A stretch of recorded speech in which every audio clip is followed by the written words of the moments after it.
Right, good evening everyone, and thank you very much for inviting me down to talk about Lockheed's. We've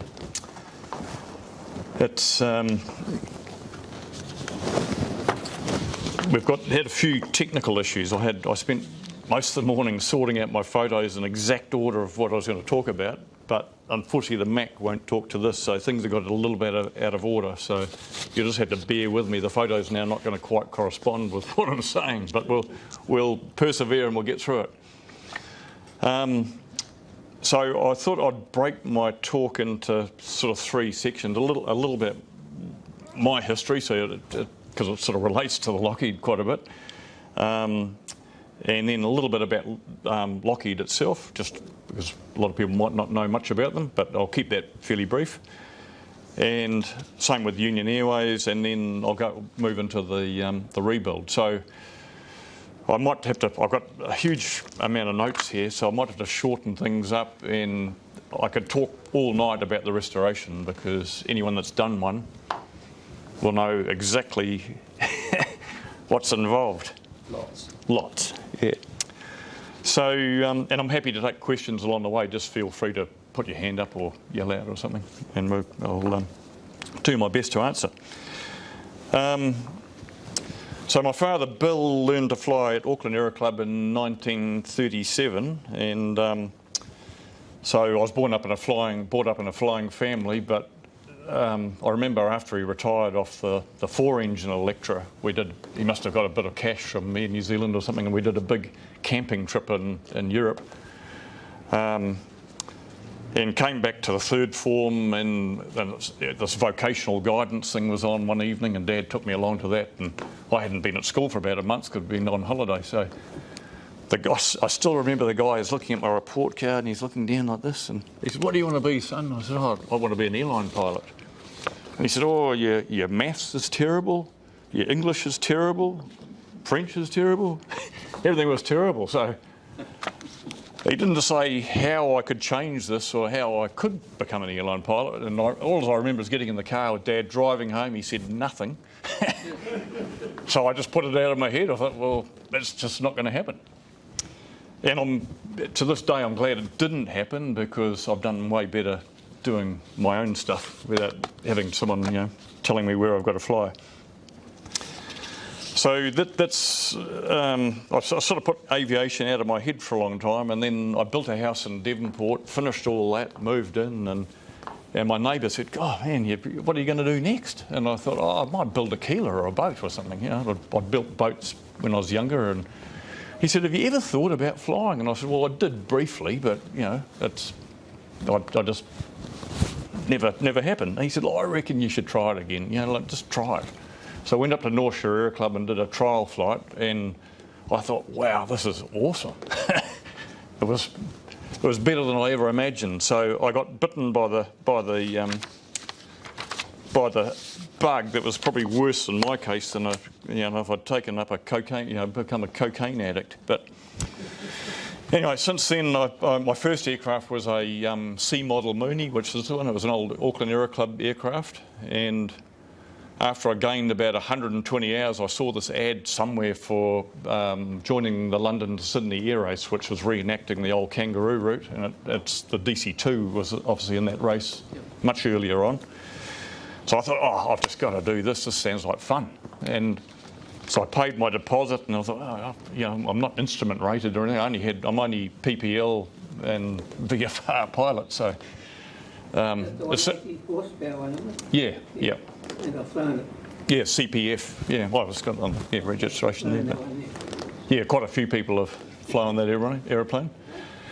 So I got in touch with my good friend Matt Wakelin, and he said, "Yep, count me in." So off we went. We flew to London, and then raced it all the way back.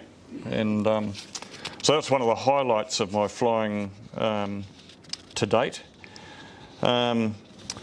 Then I owned an Ovation for a while. That's the big Mooney. That's the 300 horsepower Mooney, which was the most awesome machine you could ever fly with that extra horsepower. The Bird Dog, which has been mentioned, Stearman, which I bought unseen on eBay from a guy in Louisville. I don't suggest ever buying or recommend ever buying an aeroplane you've never seen, especially from a dodgy guy in Louisville. However, fortunately, the Kiwis took care of the restoration and brought it up to what it should have been. And the Yak 52, which got sold to Warbirds, and then Carol and I we bought another Yak out of Canada late last year, so we'll get back into the Yak again. And then other things I've done is, the same year actually, 2001, I co-flew a Lockheed 12, which is the baby Lockheed, so it's a bit smaller than the Lockheed 10. So the Lockheed 10's 10 seats, and the 12 was developed as an executive version, so much like a Learjet of the day. And it's a whole nother story in itself. I could speak a whole nother night on that one, but basically it was owned by a United Airlines captain, and he said, yes, he was having trouble finding someone to ferry it out here. So I said, well, pick me. And he said, would you do it? And I said, yeah. I didn't even have a twin rating, but again, I went to the aid of Matt, and Matt said, yeah, count me in. So off we went to Moses Lake and picked up this Lockheed, and as I say, the rest of it's a whole nother story. Had quite a few issues, which I think is the reason why the pilot didn't fly it here himself. Then I won the Australian Outback Air Race in 2007 in the Ovation, so that was a precision flying event. So that was flying within seconds from waypoint to waypoint. And then we got third in 2009, and that, my co-pilot then was Hub Volker, who's been heavily involved in the restoration of the Lockheed. And then I was chairman of the Around New Zealand Air Race in 2004, so organising the race around New Zealand. Flown the Tasman about 8 times, 3 times to Fiji, via Norfolk and New Caledonia, and as I said before, all PPL or VFR, although VFR by law but not in practice. So totally now I've got about 3,000 hours, 3,300 hours. So moving on to the Lockheed company, because that's what you've come to hear about. So Lockheed was set up by 2 Scottish brothers, 3 brothers, Malcolm, Alan and Victor, both all self-taught engineers. They taught themselves to fly in their friend's Curtis Pusher in 1916, so a long time ago. Incidentally, Lockheed is spelled L-O-U-G-H-E-E-D, but they decided it was a bit of a mouthful in States, and that's how it became L-O-C-K. So it's slightly different spelling from their actual surname. So after several company failures, I think there were about 4 failures before finally a guy by the name of Robert Gross and a group of San Francisco investors invested in Lockheed number 3 or 4, I think it was. And then they had Lloyd Stearman join them. So Lloyd Stearman was the designer of the Stearman the biplane by the same name. So he already had a track record on aircraft design and production, and so he was appointed CEO of the company. So after they completed 4 Vegas, 1 Altair, and I think I've got some photos here if we can make this work. Where's the arrow key there? All right, no, we'll leave that there. There are some photos in there. They planned to go into much greater things, which was the Lockheed 10. So air transport was just starting to become of interest to the public, and they designed the 10-seat Lockheed. So it first flew on 23rd of February 1934, so it's over 86 years ago. And it followed the the predecessor to the Orion, which I've just mentioned. So the fuselage and the sleek low drag fuselage and retractable gear and landing flaps were incorporated in the new design. It's also the first all aluminium aircraft ever to be built. So the DC-3 and the Boeing 247 all had fabric control surfaces. So if you look at the rudder and the elevators and the ailerons of the DC-3, they're all fabric. So it was, being the first all-metal airplane was quite a big thing at the time. Lloyd Stearman, Von Hake and Al Hibbard did the design work, so they were Lockheed employees. Initially the airplane had 1 fin, and the the rearward sloping windscreen, the same as the Boeing 247. And that was until they sent a model of the aeroplane across to a university in Michigan, where Kelly Johnson, a young engineer, aeronautical engineer, advised that they changed the slope of the windscreen back to a more conventional car type slope and incorporate the twin fins. So it was Kelly Johnson that was responsible for the twin fin design, which obviously went on to most of their other models in the early times, the Hudson and the Lodestars and even the Constellation. It had triple tail, but it still had the two fins outboard. So Kelly ended up being a long-time chief engineer for Lockheed after he'd left Michigan. Well, he's made an offer from Lockheed from Michigan University, and he's the founder of the Skunk Works. So that Skunk Works was responsible for a lot of high-profile aeroplanes like the SR-71 and the U-2 and all those great things that Lockheed churned out in the 50s and 60s. And as it turned out, Lockheed's decision to design a twin was a good one, because shortly after the CAA, or now the FAA, ruled that only twin-engine aircraft could carry passengers, fare-paying passengers. So that sort of fell into their hands. So there were 149 Lockheed Electras built. So 115 were for the airlines, 7 for the US government, some to the Argentines, 25 went into private hands. And it was the demand from private owners which drove the design for the Lockheed 12, which is the baby version I mentioned. So that is here somewhere. I saw a photo of that, that's the Lockheed 12. So that's the one we bought out from the States. So it's just a little bit same engines, well, not quite the same engines. The most popular engine on the Lockheed 10 is the 985, the Pratt & Whitney 985. But there were other derivatives, but much lower usage. So cruise speed of the Lockheed 10s around 200 miles an hour, 174 knots, which when Union acquired their aircraft in 37, it was faster than anything the RNZAF even had at the time. It was the fastest aeroplane in the country. And there were four versions, but as I say, it was only different power plants that defined the different models.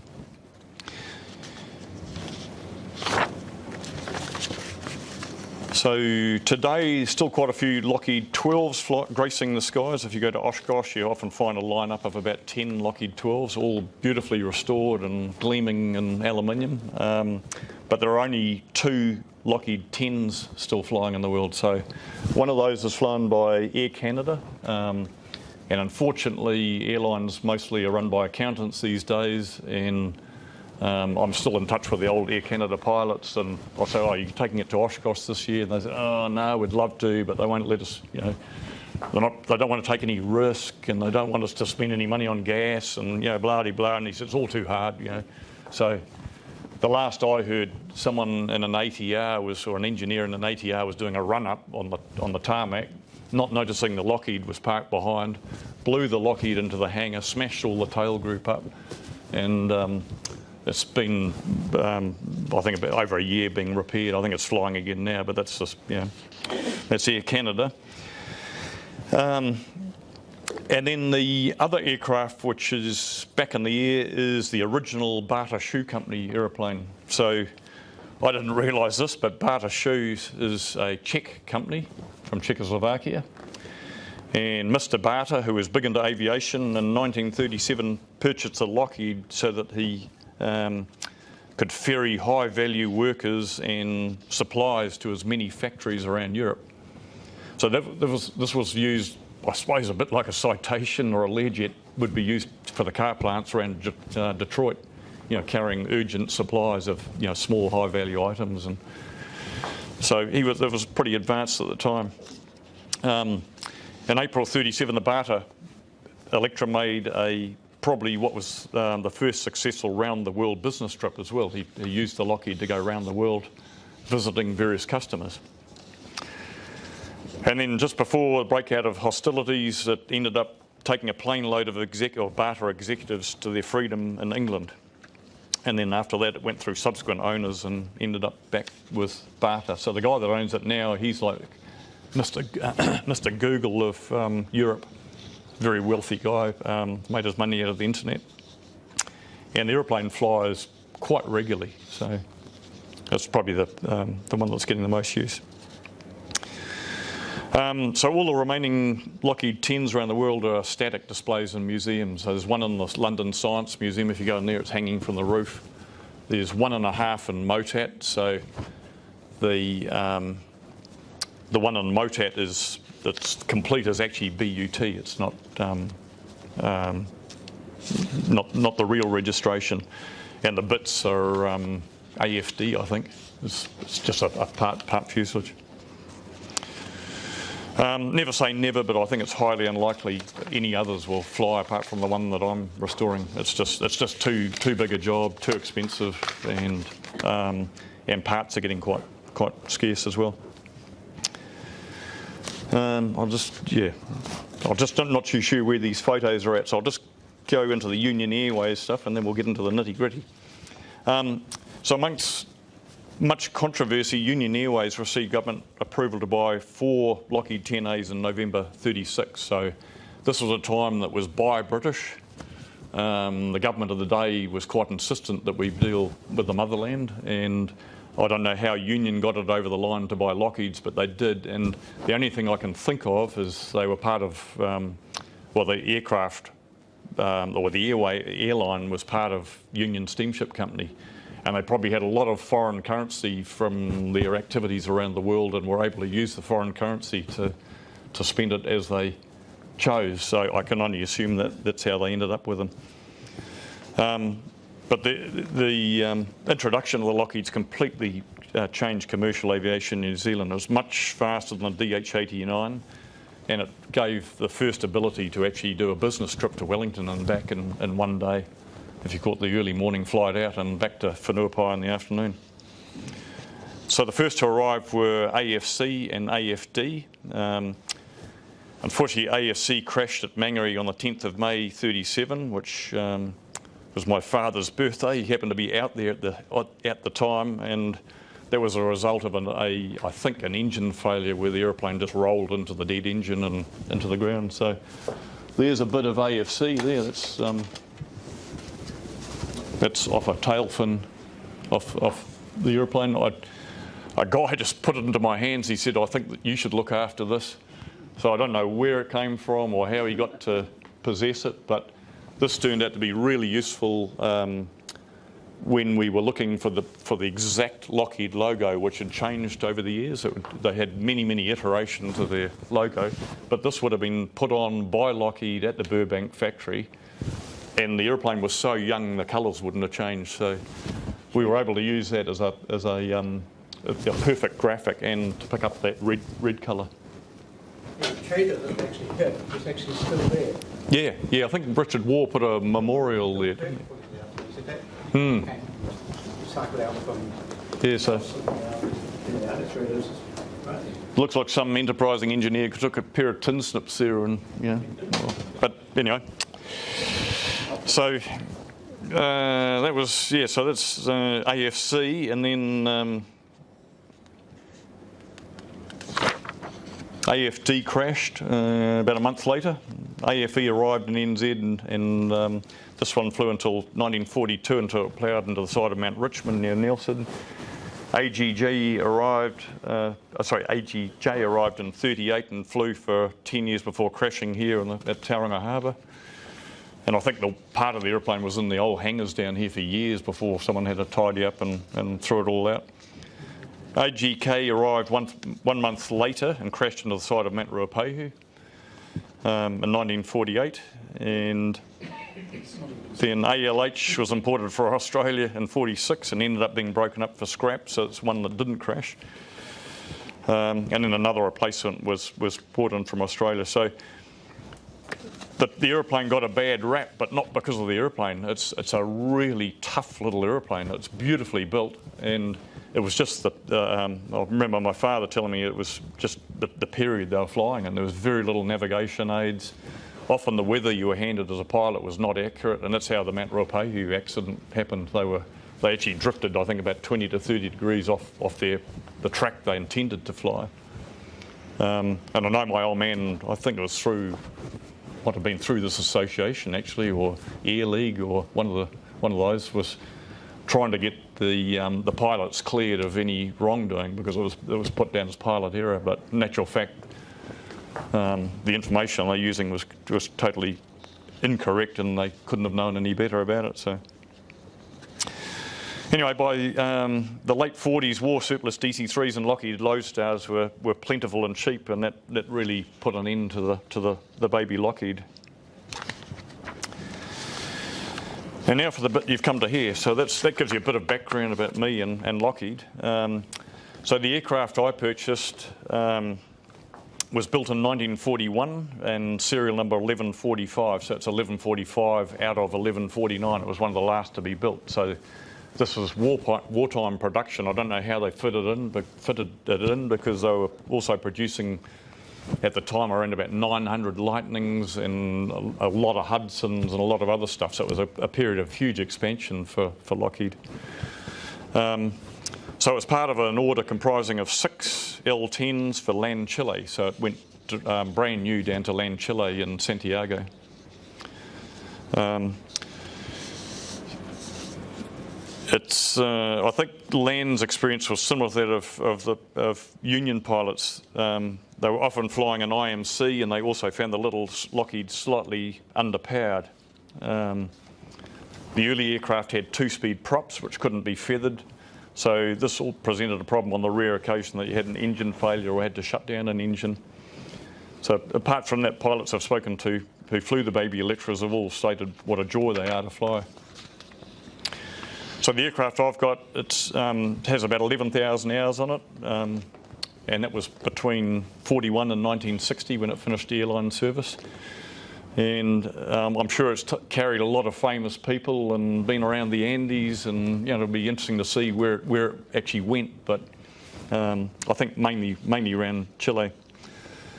An interesting side story is I went to Chile about, it would be 20 years ago now, trying to see if they had any information or surplus parts or anything like that, and they had none. But I did get to meet one of their old pilots, Alfonso Marino, who told me a lot about their flying activities and basically going into a lot of unimproved gravel strips and that sort of thing all over Chile. But he was saying, telling me about one time the chief pilot said, "Look, you're looking a bit stressed, you've been working hard." He said, "Why don't you take one of the aeroplanes with your family and we'll pay the gas, just take it away for a week." So imagine that in a 777 or something. Just take the 777, take your family. Hopefully you'll be a bit refreshed when you get back. So, but that's the way it all worked back then. So when LAN Chile finished with the airplane in 1960, it was purchased by an American airline pilot, and he flew it up to Alaska, where I can only assume it was going to be used for carrying salmon or something to do with the pipeline. So often they bought these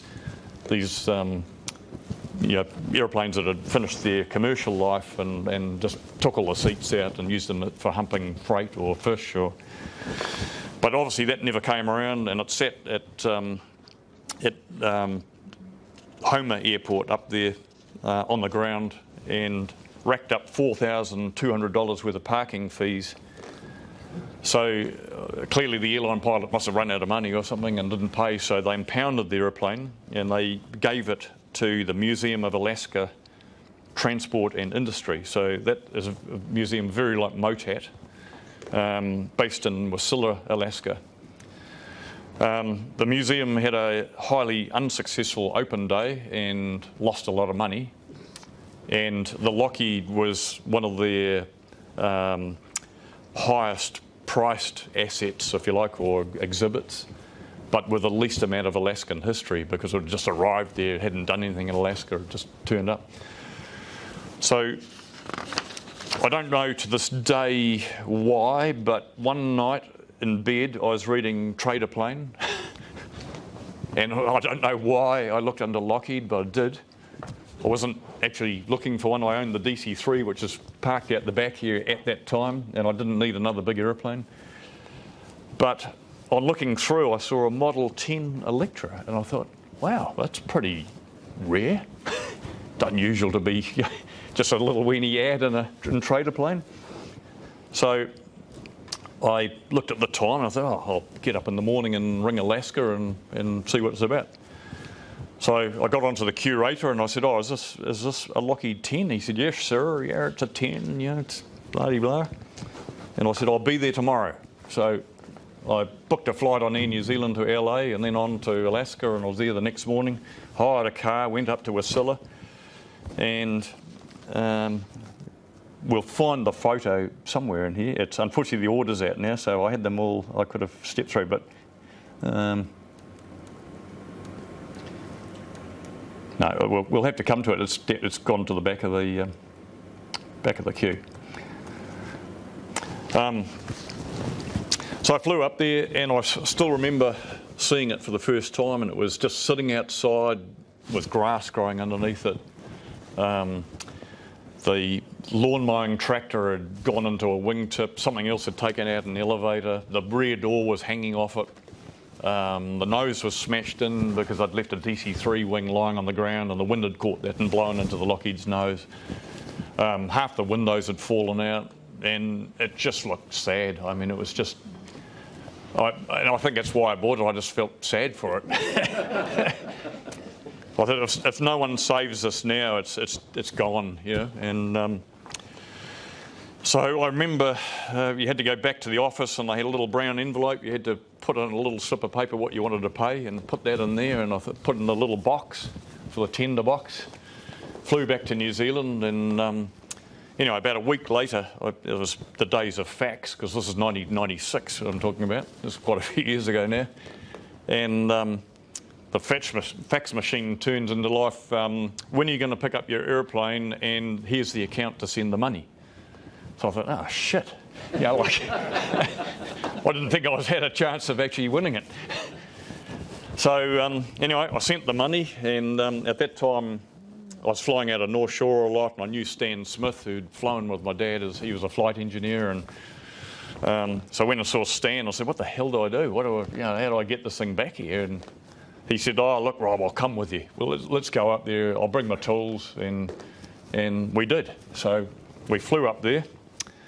And the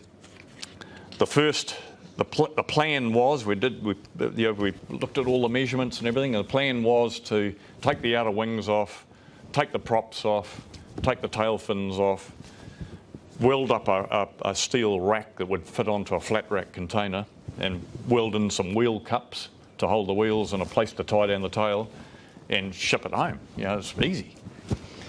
So that was until we started making some inquiries. So we'd already started pulling things off, and we've started to organise where we're going to get this container, or this flat rack container, because they're not as common as the others. And then the guy said, well, how wide's the load? And I said, oh, it's 18'6". And he said, well, mate, you're going to have a trouble, because the roll-on, roll-off boat, which goes down to Seattle, has only got an 18-foot door. So I thought, oh, hell. So next thing, started talking to some other people, and they said, well, you could probably truck it to Valdez, and that's 150 miles from Wasilla, and ask the US Navy if you can use their barge and crane, and then get a barge from Seattle and take it down that way. So I was thinking, well, I'm not Mr. Google. And I rang up the police department to find out what it was going to cost to get the escort for the truck to go to Valdez, and I started adding it up, and I thought, holy crap, this is not good. This is not how it was meant to be. So we got as far as we could in the week that Stan and I were up there, and flew home a bit despondent, thinking, disgusted it was probably a DC-10 coming home in those days, or a 747 or something, and had a chat about it, and Stan said, well, they got the damn centre section in there, it must come out, So we went to Motat and had a look, and sure enough, it was all riveted and bolted in, so we thought, well, we'll go back and we'll take it out. So second trip on the 23rd of November, this is 96. We'd already talked to someone. Fortunately, there was a little airport down the road, and we'd managed to secure a hangar down there for because it needed to be undercover. November in Wasilla is snowing every day. So I'll show you some photos when we get to it. So the second trip involved removing all the control cables, all the flat drive shafts, fuel tanks, hundreds of rivets, and we built up a rig. Had to get some machinery from the museum, old antique forklifts and things they said we could use. Stropped up the fuses, went to pull it out of the centre section after we'd checked and triple checked, and anyway, finally it went bang and really jerked out of and it was hanging up on one rivet. So it makes you realise how strong a rivet is in shear, and the diameter of the rivet is 1/8 of an inch, and it just scored right up the. But it did let go, and we built a cradle for it, and packed it all up in containers and got it ready to ship. Then we realised that the centre section, which we'd mounted trailing edge up out of a container that had no roof, was too high for the roll-on, roll-off ship, and we were departing the next day. So unfortunately, we had to get the tin snips and just chop the whole thing off. We had no option at that point. We're just out of time, out of everything, and it was something that could be fixed. Then on the last day, the guy at Ray's Aircraft, the hangar, we get a phone call and a fax. And this guy saying he's taking legal action against us to stop the aircraft being removed from Alaska. So I'm thinking, oh God, now I'm going to need a lawyer. So fortunately, I don't know how, I just can't, I mean, this is 24 years ago, I just can't remember how we got around it, but we did. And it was just a good feeling when that happened, because I thought, oh, we've got to fly home, and I'm going to have to make a third trip. So we got that sorted out, slammed the containers door shut, jumped on a plane to meet with NZ1 coming home, covered in grease and oil, and we didn't even have time to shower or change, and I don't know who was sitting next to us, but they certainly wouldn't have enjoyed it. Then I get home and everything's underway, it's all coming out here. I get another fax at home, and this time it's from a guy. He said, I hear you bought the Lockheed, and I went back by fax, and he said you might want the data plate for it, because we didn't realise the data plate, which is the aeroplane, was not on it. So that was another bit of luck that this guy contacted me, and he said I'll email it down to you. So that's been in safekeeping, and so that gets the aeroplane to New Zealand anyway. So this is where the fun really starts. And where do you start? Up until that time, I'd built a house. I was really familiar with building boats and woodwork and that sort of thing, but I've never worked on an aluminium aeroplane. And it requires different tools, different methodology, different everything. And it was like learning, to be practical all over again, but in a totally different way. And I quickly realised there was nothing DIY about building an aeroplane, and when I did get involved, I was just always given the shittiest jobs. So that was like scrubbing its bum and getting the primer off the rivets with acetone running down your hands and arms, and all those jobs I ended up with. But I remember building houses, and you think pink bats, putting pink bats in a ceiling or something's bad, but this was 10 times worse. So anyway, at first, because I'd sold AWP, the aeroplane that's sitting out the back there, to New Zealand Aerial Mapping, and they owed me some money, we did a deal where they would do some restoration on the Lockheed, and I thought, well, I don't know. I know you do a lot of maintenance on aeroplanes, but I'm not too sure what you'd be like in restoration. And I didn't know Wold Denham and Pioneer and McSweeney or any of those guys back then. So I thought, fortunately I had the foresight to just send them a few parts. And I said, look, start with these and we'll see how you go. Anyway, clearly they knew nothing about restoration, and what came back was almost worse than what had gone down there. So I pulled the pin on that and talked to a lot of people and got talking to Wal and Colin Denham. So Colin Denham, as a very young apprentice, worked on the Flagstaff, or the Lockheed that crashed into the well, just north of Dunedin. It was Flagstaff Hill. And so he knew a lot about them, and he was working with his son Wal. So I sent the centre section down to Rotorua, where they were based at the time. And they did a pretty good job on that, but I realised this is such a big job that if I gave them the whole lot, it would take them years before they would finish. So I sent the outer wings to McSweeney at Pioneer at Ardmore, and they started working on the outer wings, which also turned out to be a big job. So things were progressing, and the fuselage was in my North Shore warehouse, so that was, you know, quite a long, thin fuselage, still on the jig, straight out of the container. It was there for years, waiting for its turn in the line to be worked on. So in 1999, it was becoming apparent we're going to need some bits to make this thing work, and some bits that were difficult to make yourself. So I'm just glad I went when I did, because you wouldn't even find this stuff now. So in 1999, showed my dad a trip to Oshkosh because he'd never been there, and I thought he'd really enjoy that. And I think I bought a United 10 pass or something, so you could just flick around different cities, get a rental, go into these wrecking yards and aircraft dealers. And so there's one of them there. That's AB, this guy here. And I still remember walking into AB's office, and he said, "You must be Rob." And I said, yep, I'm Rob. He said, "I hope you got plenty of cash in that wallet of yours." So from AB, he was in San Antonio, and so I managed to get 2 brand new shock struts. So these are the undercarriage, the main undercarriage parts of the Lockheed. I take the main load. You could build this, but it would be a massive job. And I managed to get 2 complete exhaust rings, so that's not all shown there, but you just can't buy those now. You know, they just don't exist.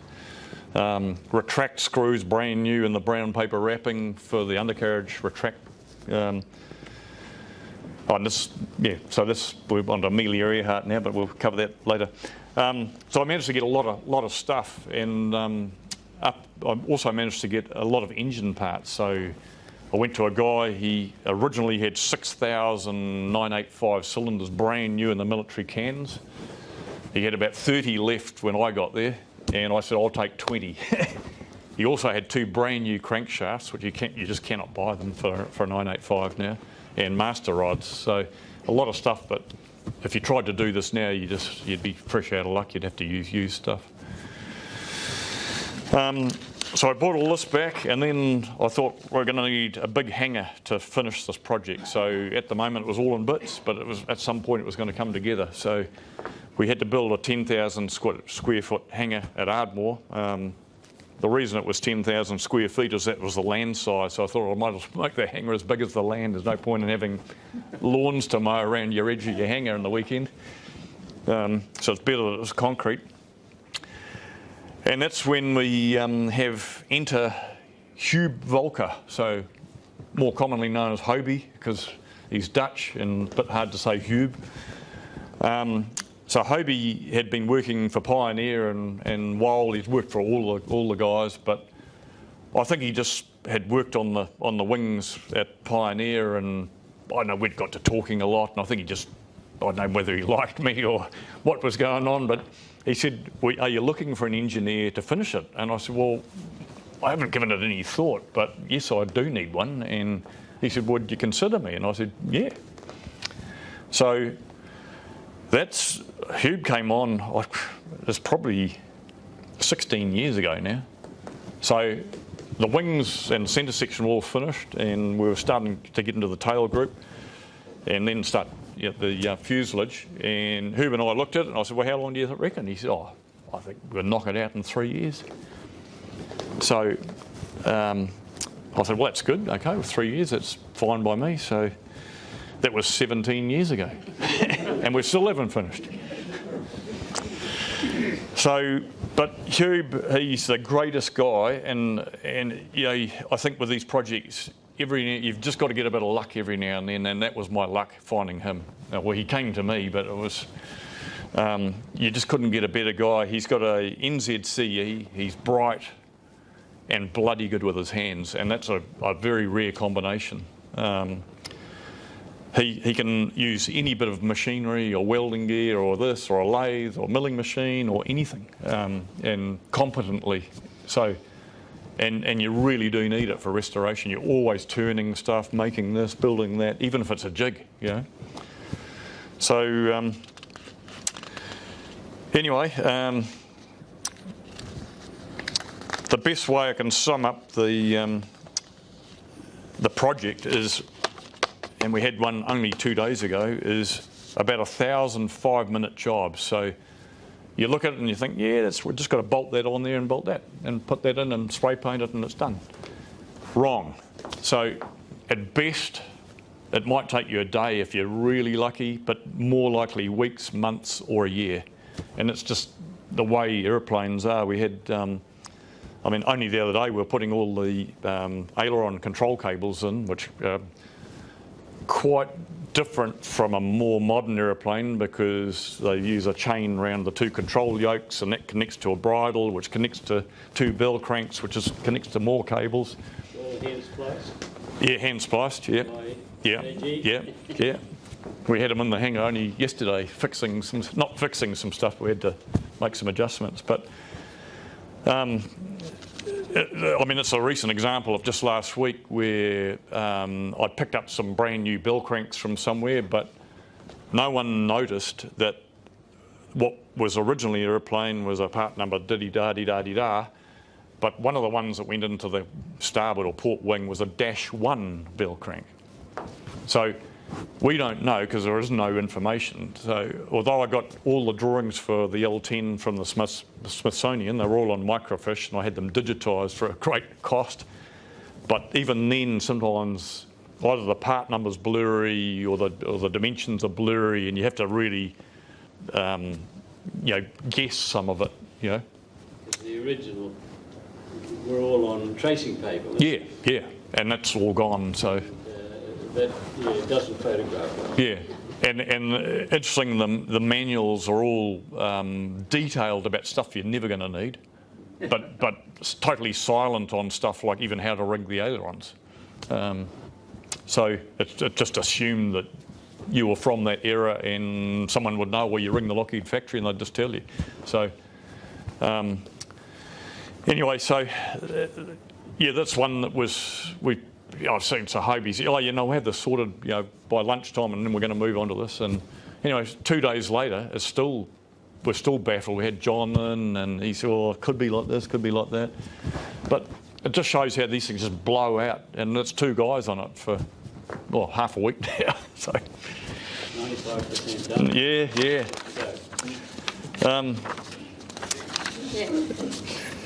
And then there's just countless things. Like there's a lot of things like electrical fittings. So in the 30s, it's pre-World War II. So World War II brought the big build quantities, and that's where a lot of big names came out, like Hamilton Standard and, you know, Pratt and Whitney went big time, and a lot of those people. So a lot of even electrical connectors were made by Alcoa, but the volumes for commercial aircraft back then were in the very low hundreds, like 149. So it wasn't until World War II that Amphenol and Canon came along and started making in big numbers. So trying to get Alcoa fittings is like trying to find, you know, the proverbial. And we ended up having to machine up a lot of connectors ourselves and actually buy pins and rebuild them. And it's just weeks and weeks of work. You know, test fitting, disassembling, going and get the shells anodised. So they're away for 3 weeks while the anodising man's doing that. They come back and get painted, and, you know, 6 months later you're back to where you were, plugging this damn connector in. things like the, I'll just try and move onto these photos now. So there's that's the fuselage in the new hangar by itself, and we started just stripping stuff out, and that's a better view of what it was like. So we were really lucky in that this one had been zinc chromated internally, and although it was pretty scody on the outside, the inside was in pretty damn good order, and especially the main spar. So to rebuild the main spar would probably mean it would never fly again, because it's such a massive job using extrusions which can't be bought anymore. You could probably machine them up, but the cost would just be, beyond most people. So, that's Lockheed's first. This is much more recent. We might have to come back to these. So this is things like a main cabin door entry frame.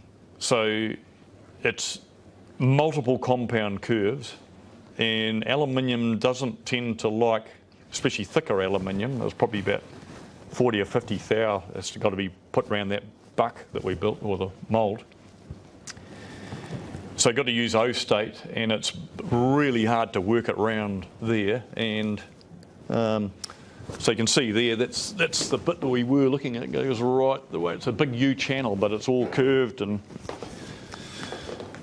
what a lot of people don't understand is the tolerance to do with aircraft. So we've had a lot of instances where, for example, on the back of the flap there was a folded piece of strengthening section, and it had a couple of folds in it, and it was too long for our bender, so we had to send it out to someone that had a 18-foot press. So you go there and you say, look, it's for an aircraft, and it has to be within 2 thou or something, or whatever, like quite fine tolerance. Yeah, we understand. We know about accuracy and that's all that sort of stuff. So this will be like a sheet of 40 thou material we bought, which is oversized because it can't be joined, so you've got to buy the long sheet. Well, trying to get aluminium to New Zealand from the States is expensive and difficult. So we had one big pack of sheets come, and it was all beautifully done on a big plywood crate. Plywood crate split open somewhere in transit, so some enterprising warehouse guy had got some 4-inch nails and banged them in right through every sheet of aluminium that was in there. So when we got it, after waiting months for the stuff, couldn't use bugger all of it. We could only use the edge of the sheet. So then we order a whole lot more and wait for that to come. So then you got to move on to other stuff. So with the flaps, we send the material out to the guy, and be careful. It's the only material we've got. Comes back, it's not only not straight, but way out of tolerance. And so you talk to the guy and said, look, this is useless. And he said, yeah, we did our best. I'll put my apprentice onto it, and and I said, well, yeah, but we can't use it. And now I've got to go and get another sheet from the States. So now we're months behind again on waiting for this, and expensive. So it was just multiple things like this. So there was just a lot of stuff we put out, and it ended up being a problem despite the owner of the business saying that he clearly understood what we required. But they really can't get their head around. John will know what I'm talking about. They just don't understand the tolerances that are required, and the fact that if something's, this is joined in here, if it's I don't know, a 1/16 of an inch out, aluminium doesn't like being twisted into place. It's not like a piece of wood. So accuracy was a biggie. I'm now chopping around a lot. I'll just talk to the photos, I think, now. So this was another area where the window frames in the Lockheed are all wood. So much like an old Daimler car, or so I've actually got one here that's, you can pass these around if you want. It's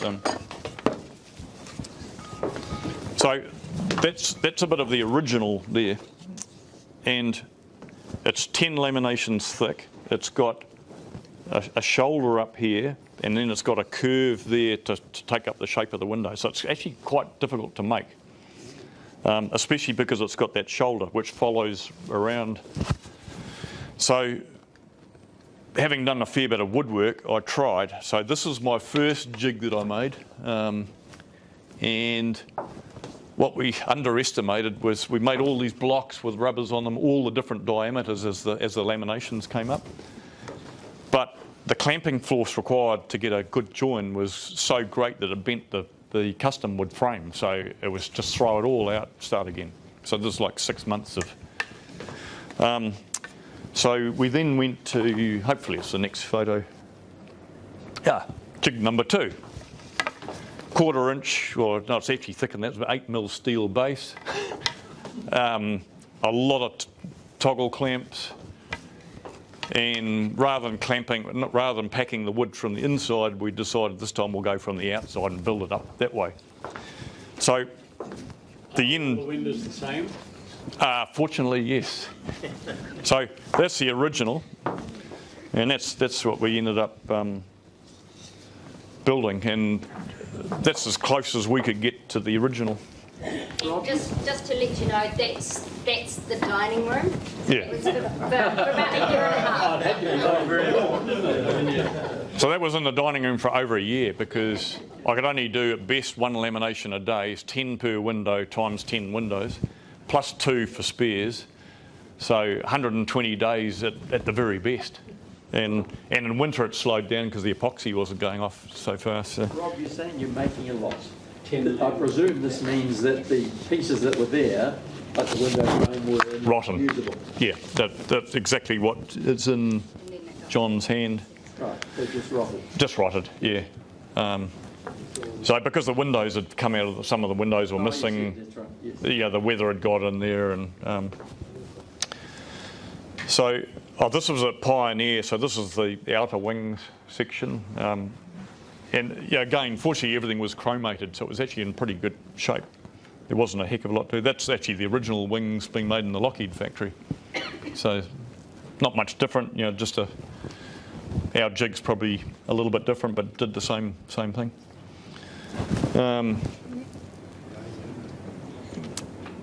I'll come back to that. Well, actually, I'll talk about this now. I'll talk about it now. So when you're doing a restoration like this, it's a bit like Marty's aeroplane. It's like the Gilmore thing. You could do this, or you could do that, or you could, I don't know if Mr. Rockefeller owned it, you could do it in his colour scheme, or so. I decided that the aeroplane had been mainly used by Land Chile, and by absolute chance, and the reason why it was originally going to take 3 years and not the 20 is because we were only going to change the aluminium panels that had dents or scratches in it. And we started with that, and then the new aluminium that was polished before it was put on, because you had to polish it before it goes on the aeroplane, looks so much better than the existing that we thought, it's going to look like a mess. So then we thought, well, we want to be polished, but maybe we should paint it. So if we'd just painted the aeroplane in silver, it would have been finished and flying probably 15 years ago.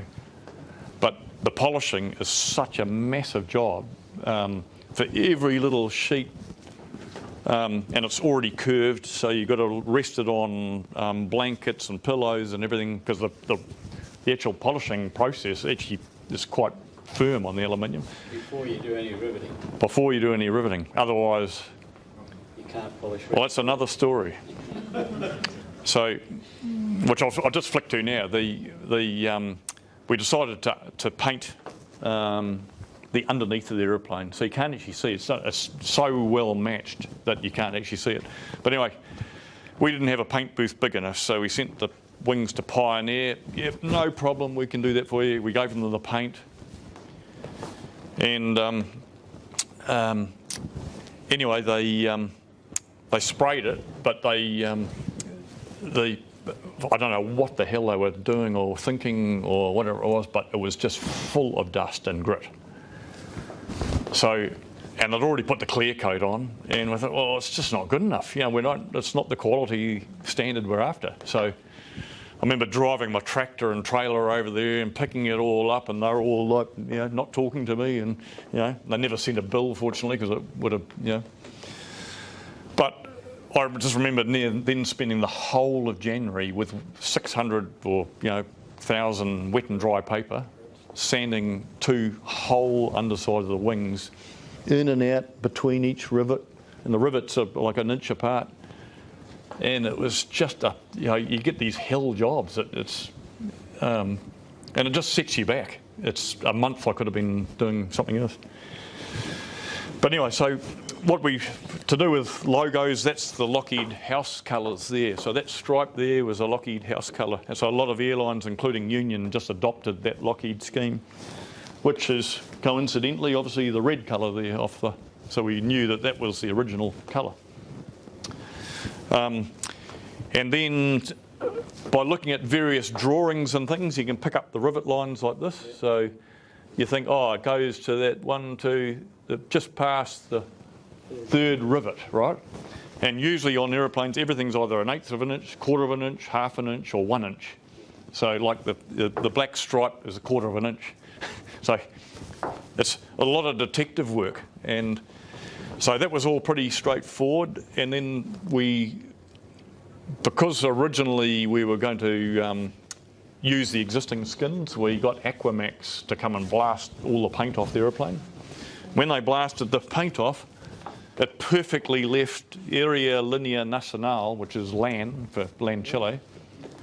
So we got some tracing paper, traced that off, digitised it, and we thought, shit, we'd better keep this in case we use it. And I was thinking, well, they owned the aeroplane the longest for 20 years flying in commercial service. It really should be LAN, but I wanted to also reflect the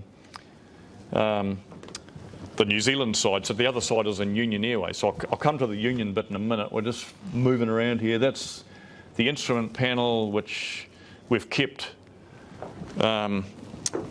Interestingly, the original panel, you had things like captain's airspeed would be over here, but the clock would be in front of you. It was before CRM, and it was just an odd mixture of stuff. So we've got all the same instruments, but we've just done the traditional 6-pack as where you'd normally look for airspeed or altimeter or. So all the instruments went to the States and got refurbished and refaced, and so a really good guy in Seattle that did that. So the only modern instruments, we avoided putting a big Garmin screen in there because I think it just ruins an aeroplane like this. But we have got 2 circular EGT, CHT gauges, so it's giving us cylinder head temperature and exhaust gas temperature on every cylinder, so and fuel flow. So it just thought that was a safety thing. Right, so the seats were all with the aeroplane, which is extremely unusual. Normally these aeroplanes, if they're going to hump salmon, the seats end up in someone's hangar, all thrown in the corner, or worse, go into the skip and disappear. Or they use for parachute dropping, all the seats come out and they, again, into the corner of the hangar and then gone. But all the seats were in the aeroplane. But unfortunately, they were just a bit too far gone to re-chrome. It would have taken so much work getting the frames right that we thought, oh, we'll make new frames. So when you say it like that, it's easy. But the amount of jigging and tooling that went into making those, so you got, I think that bracket there is like about 100 thou, but it's got a joggle in it. Well, you're not going to do that in a vice. So, that was about $4,000 to make a tool to accept that little piece and bend it with the joggle. But it was the only way we could do it. Yeah. But it was either that or just bodge it up. And I said to Hope, we are not bodging anything up. This is going to be as identical as we can make it. So even the knob on the seat there, little knobs, these are like a little bear coloured thing. They're slightly transparent. And so I built a little tool, which is in here. Just a little metal tool with a silicon. So Well, that was the first one out of the mould, so that's what they look like when they're finished, just to wind the... But yeah, those, some of them were cracked, some were missing, and you can't buy them, so... and you could turn them up on a lathe out of aluminium or something, but it wasn't original, so... so just, yeah, it's one thing making the mould, but then you've got to muck around using resins and using a syringe to figure out exactly what dosage you need to get that colour. So, again, things like knobs can take months just before they're finished. So that's the Barter airplane in Czech Republic. So it's not bad, but it's not up to what the extent that we've gone to. They were probably flying a lot quicker and a lot earlier, but it's not quite there. I mean, even the black under the stripe is missing, and they've just done it. They've got it most of the way there. There's the window frame there. That's before we varnished it. It was just a pre-fit with some wedges in there. And so the seats were done by a guy in Balclutha who John Eaton, Air New Zealand pilot, put me onto. And I'm thinking, shit, Balclutha, what the hell is it? It's miles away. So he said, no, if you want good seats, go and see John. So I rang him and he said, yeah, I'll do that for you. And so I sent them down, and I must have given them such a bloody speech. I said, John, I've heard you're good, but these have to be better than good. I'm after absolute perfection. And he said, Rob, yeah, I think I can do that for you. So anyway, it was Christmas time. He rings me. He said, I've finished 2. But he said, I'm a bit reluctant to do the other 8 until you see them, because I just want to make sure that my perfection's the same as yours. So I got in my bird dog at about 5:30 in the morning, got to Balclutha at lunchtime, raced up the road. I said, John, they're spectacular. I was just blown away by his workmanship. Jumped back in the bird dog, got back to Ardmore about 6 o'clock. But we then flew him up, and he did all the cabin interior, all the wool lining, the whole lot, because we borrowed a sewing machine from some mate of his and put it in the hangar. And so this is not most recent. This will be a couple of years ago. The airplane's always covered in sheets because you get dust on the aluminium and it just starts corroding straight away. Window frames, laminations, wingtips, another huge problem. So the wingtips, if you look at a Beech 18, they did it the easy way. The skins just come round to that point, and they just put a capping strip. Not Lockheed, they're all press skins, and they go around like that. So a real bugger to rivet, an even bigger bugger to make, almost impossible to make without a big tool. So they'd be made in the oak edition and heat treated. No, so that's an original Lockheed replacement skin from the factory that I picked up from somewhere, and that's pressed out by some humongous press, because there's the waste material, and it's you just can't. Rubber press, yeah. Yeah, but a extremely large one. I saw one at de Havilland's in Sydney. They were de Havilland's huge factory at Bankstown. Yeah. They had a 200-ton rubber press. Yeah. And at the time it was being used for pushing out sides for aluminium boats. Yeah. And pressings for Victor motor mowers. Yeah. Victor were building airplanes across the way. Yeah, well, we use ours a lot, for pressing frames and. But yeah, this one just had too much rash. We just couldn't. It didn't actually get used in the end. But anyway, so it is extremely hard to find anyone with the skills to handle aluminium. It's so the guys that did the nose of the aeroplane. There was a guy called Red in Los Angeles. He'd done his apprenticeship at Lockheed in the 30s, and he was over 90 when I started using him. And I used to get in the rental car and off the plane in LA and take my stuff there, and you'd bang on the door in a little shed, and I think he's not there. He said he'd be there. I sent him a fax, and he said I'll be there that day. You bang, bang, bang, bang. Finally, you hear some scuffling, And he had a mattress in his little workshop. Because he's, oh, I'm 90, Rob. You know, I can't do a whole day. I've got to have a sleep. But he said, I've got too much work. He said, these guys bring P51 stuff and you're here and everyone wants everything urgently and there's only just me. But anyway, poor old Red passed away, I think, you know, and that was a huge loss to everyone getting this sort of stuff done because he had a massive double beam hammer, like so 2 guys could work on this thing. And I remember him doing he did the nose bowl for me. He said, like, when are you flying back? And I said, well, tonight. He said, look, I'll do it now. I'll get these, you can take them home tonight with you. So I'm thinking, well, yeah. And he's there and he's like this, and offering it up to the original head, offer it up to the original. Is that what you want? And I was seriously, it was almost that quick. And just by eye, I was there thinking, man, you know, it's just, I don't know how you do it. So, but these guys are gone. Colin Denham's gone, Red's gone. A lot of the guys that have worked on this are no longer with us, unfortunately, but they were the ones with the knowledge and the skills to. So there's the cabin, a bit more advanced. We put soundproofing throughout, so the big pillows we've made, sealed pillows, all custom made to fit every single one of those spaces is different from the others. So mammoth job just doing that, but They wouldn't have been like that originally. No, they had some sort of wool that was about 1/4 inch thick, and they'd used some horrible glue. And when I saw it, I sent it out to a testing place because it might have asbestos in it. It just looked real nasty.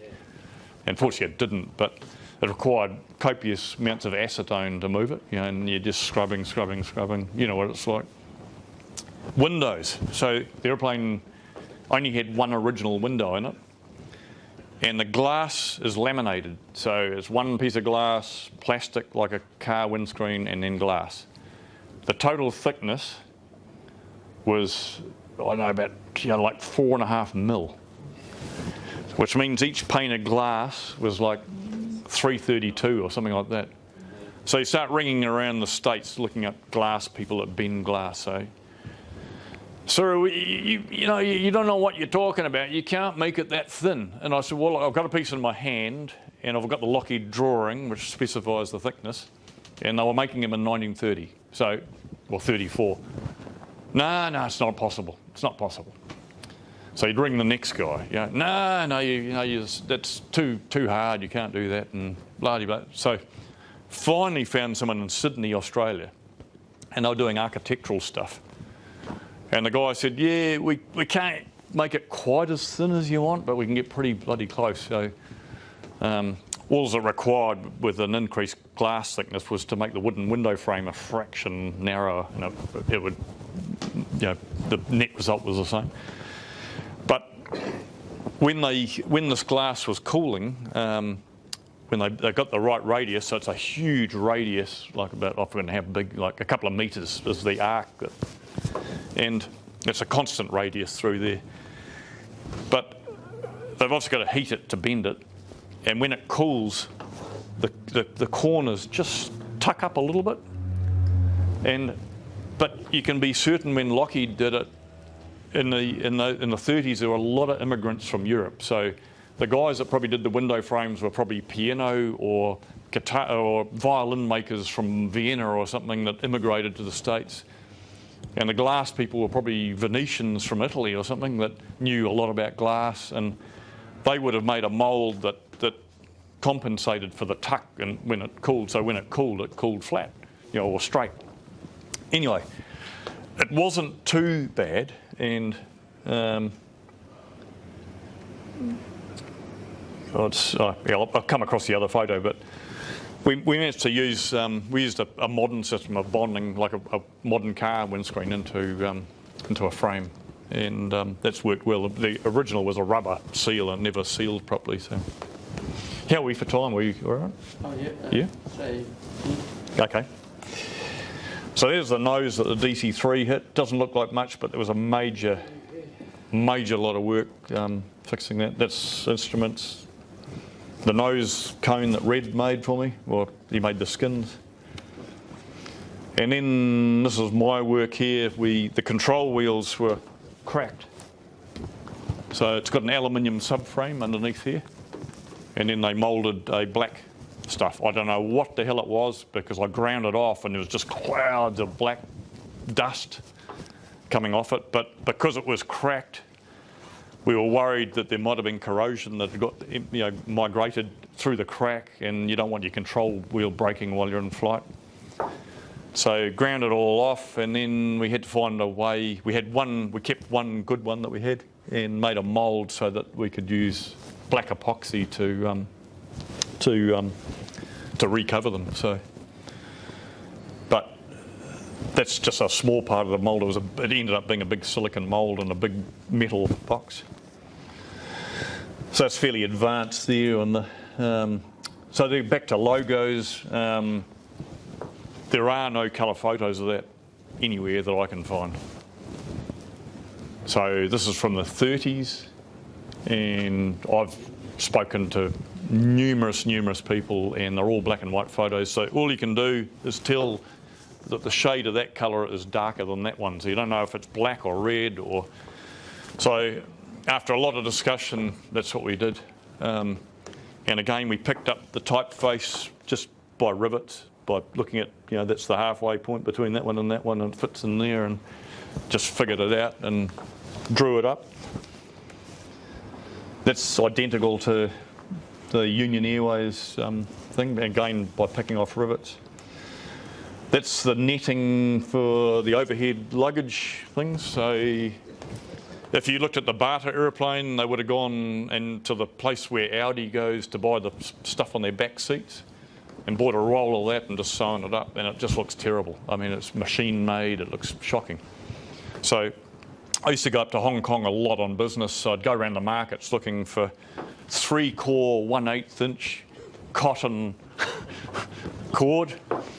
So after about the third hit, I found it, and then we found the Lockheed drawing, which showed, it's like a 1 inch by 1 inch triangle knotted there with a specific, netting knot. So I tried doing it at home by putting nails in a board and doing my macrame thing, and I thought, I haven't got enough life to do all this. Got on the internet, found a woman in Maine who used to sit on her grandmother's knee while she was repairing fishing nets, and rang her and said, would you be interested in a unique little project? And she said, sure, send it up. And she did a magnificent job of them. They're just like the originals. Rubber press for stamping out, frames, and there's a little bit of frame there. Engines, so as I said, I managed to get brand new parts, all the hard to get stuff, and then from Sun Air Parts and a couple of other big distributors in Los Angeles, I got all the other parts, all brand new. So the engines I have would be the last 2 Pratt & Whitney 985s ever to be built out of brand new parts. So all the others have either got used crankshafts or used this or used that. But this is entirely new. I didn't trust sending it all to America to get made up because you can't tell whether you got your crankshaft back in your engine. So I used Quentin down at Field Air, who I've known for years. He did a lot of DC3 stuff for me. I knew if I gave it to Quentin, at least my stuff would come back to me. And if there was a problem, I could just call him on the phone. So that's the last 2 985s to be built by Field Air. They're out of round engines now. And Quentin's about, I don't know, he's older than me. He must be 68 or something. And has tried to retire about 10 times and finally did. Hube Volker, so that's a younger, 15 year ago Hube Volker. Door frames. So that's before so Hube and I used to go out. Riveting's a 2-man job, as you'd know, and I'd finish on the shore at work on 5 o'clock, jump in my car, take me an hour to get to Ardmore. We'd grab a couple of bite to eat each, and then often work through till midnight, 1, 2, riveting damn near every night for weeks and weeks. And there are just thousands of rivets that looked like pinheads. You know, they're a very small head rivet, very small diameter shank, and because we had to put a special order in for the rivets, they had to remake them. They don't make them now because it was a Lockheed special. The only way, they said, we're only going to do one length for you. So we thought we'll have to go long and cut them back. So I used to sit there in a seat with the little cutters and put a rivet in, snip, take that one out, put a rivet in, snip. And it's just thousands. So, but the trouble is you didn't know how long you needed until you needed it, because some things had a doubler on it and that would have to be longer. You'd have to custom cut it to fit that. And so I'd used to bucket. Hobie didn't trust me to be on the gun end. He said if you slide off and we have to reskin that bit and we can't fix it.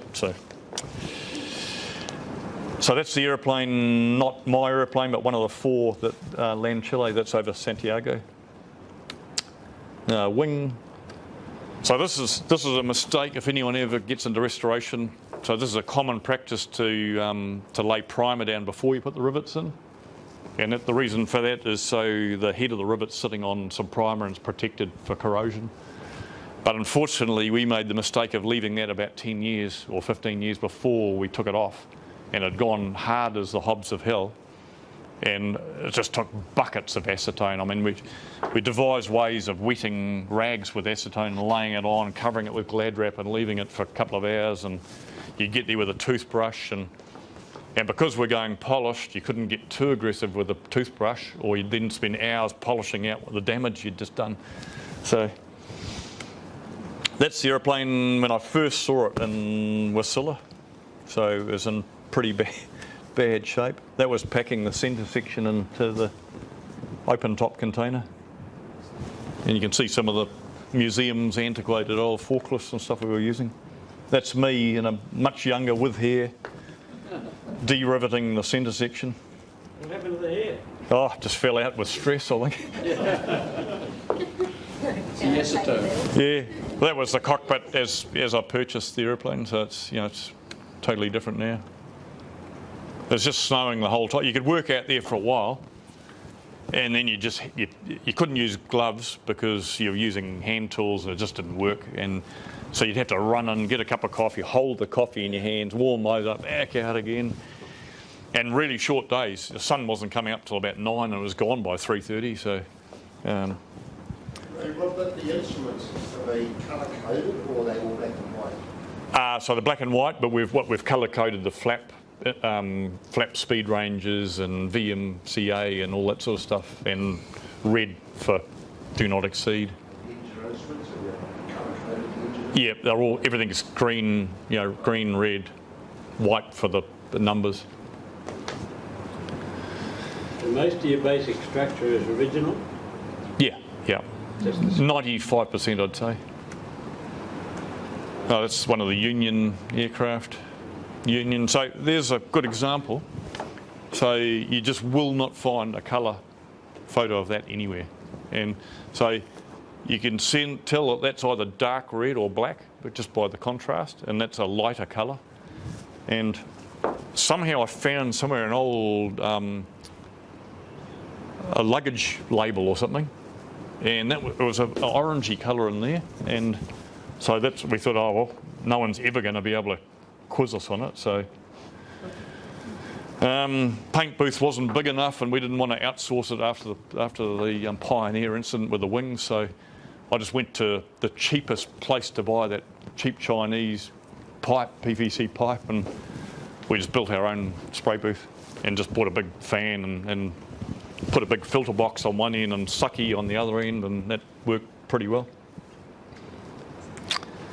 That's the engine being test run. These bits here, they all required English wheeling and shaping, so Hope and I decided to take the Mooney to Perth to go to the Red Bull air races. We thought, oh, let's go for a jaunt. So we went via Wangaratta in Australia with all this in the back of the Mooney to drop off to get. So it was air freighted straight to the English wheeling man, and just before we packed up one. Oh, that's on the first trip. That's as far as we got. And there's the sort of, everything doesn't look like much, but you've got to reskin it. You can't fix that. It's not like a car. Yeah. A lot of instruments were missing, and just rot, and water had got into various places. Interesting, that was another woodworking exercise. There's these cedar rings that go right around the cabin from one side to the other to attach the upholstery to with the tacks. So you'd think it'd be easy, but they're all laminated. So you'd spend hours there making a identical custom wood frame to match the frame. Trace that onto a big piece of MDF or something, put a whole lot of blocks around it, get the clamps out, and laminate up these cedar hoops to go, and every one of them's different. So, it's just weeks and weeks, months of work just doing that. And I only had to build one laminated bow for the cabin of the Jackaroo. Yeah. Oh, this was about 15 of them, and no door. That was the interior when I got it. So that's really unusual to find the netting in place and that sort of thing. It's usually all that's just gone, and some of the linings were gone. It had curtains, but they were not original. Some things like the air ducts were missing. Some of them just taken off with them.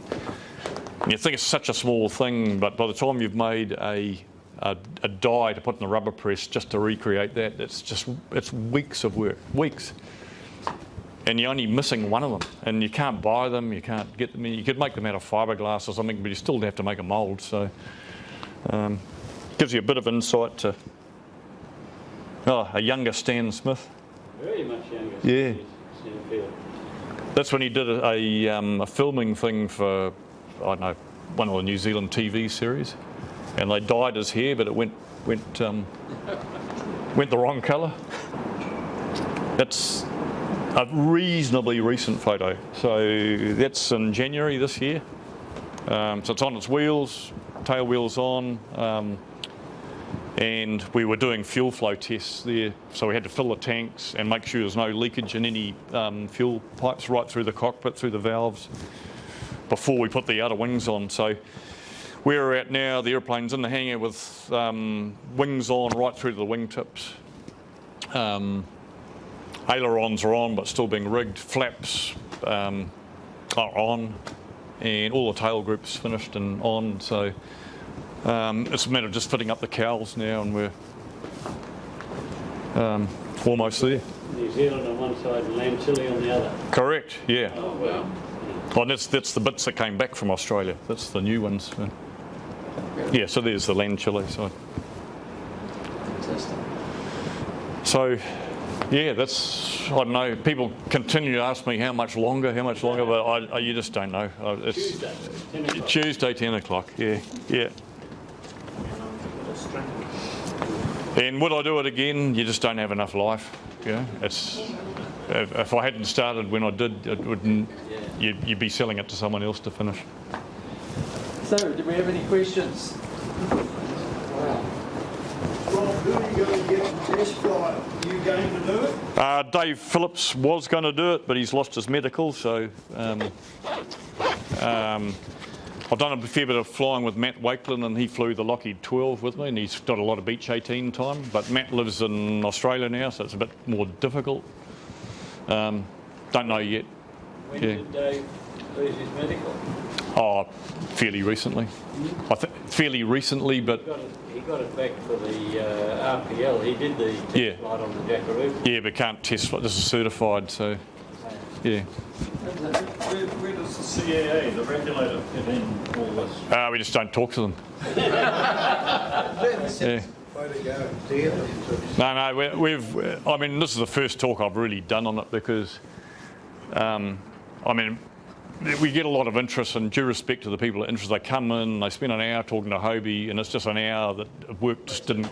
Yeah, and same with the regulator, you just don't want them asking a million questions and crawling over stuff. We'll present it when it's finished and say, here it is. Can you use this for private, or would you might go 115 to do joy rates? Never. I hate the CAA, I hate the bullshit, I hate paperwork. It's not me. Yeah. And it'll never stack up. The DC3, when I had it, I used to do a bit like that, and everyone would just scarper and leave you to clean the toilet and everything else, and you soon get sick of all that. You sold it to Craig, Yeah, yeah. Not me, so I sold it to someone else and they sold it to Craig, yeah. Anyone else? Hopefully there's no one from the CAA here, but No, there's not. Yeah. Right, as far as I know. no, I mean, aviation, there's just too many regulations that, you know what I mean. Yeah. It's getting down to pedantic paperwork stuff that an I wasn't dotted. It doesn't make flying the airplane any different. The airplane doesn't know that the I wasn't dotted. Yeah. Well, just to wrap up, I thank Rob for an outstanding review of what is have to be a life's work to recreate a piece of important New Zealand aviation history. And what could you say other than be impressed, congratulate him for his endurance, and thank him for preserving what is an amazing aeroplane, an amazing piece of history. So join me, if you will, please, in thanking Rob for his...